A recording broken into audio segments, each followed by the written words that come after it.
Isang mapagpalang araw sa inyo lahat.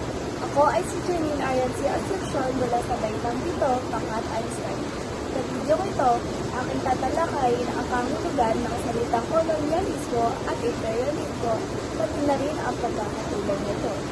Tara, simulan na natin. Una sa lahat, saan nga ba nanggaling ang salitang kolonyalismo? Ito ay nanggaling sa salitang Latin na colonus na nangangahulugang magsasaka. Bakit nga ba magsasaka?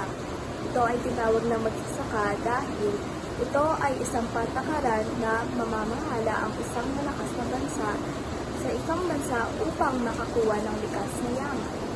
Ang halimbawa ay ang pananakop ng Espanya sa Pilipinas dahil ipinadala si Miguel Lopez de Legazpi na isang gobernador ng bansang Espanya. Ang Pilipinas ay nasa ilalim ng kolonya ng Espanya taong 1565 hanggang 1898. Magtungo naman tayo sa imperialismo. Ang imperialismo ay galing sa salitang Latin na imperium na nangangahulugang command.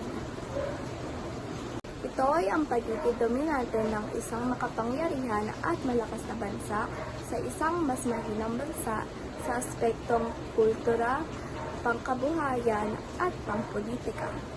Halimbawa ay ang paglaganap ng impluwensya ng Amerika sa Pilipinas taong 1898 hanggang 1947. Kung mayroong pagkakaiba, mayroon din pagkakatulad. Ang kolonyalismo at imperialismo ay parehas na nagsasangkot ng pagiging dominante ng isang makapangyarihan at malakas na bansa sa isang mas mahinang bansa sa pampolitika at pang-ekonomiyang kontrol. At dyan nagtatapos ang maikling talakayan na ito. Muli, ako ay si Janine Ariancy Asuncion mula sa Baitang Pito, Pangkat Einstein. Maraming salamat sa pakikinig. Paalam!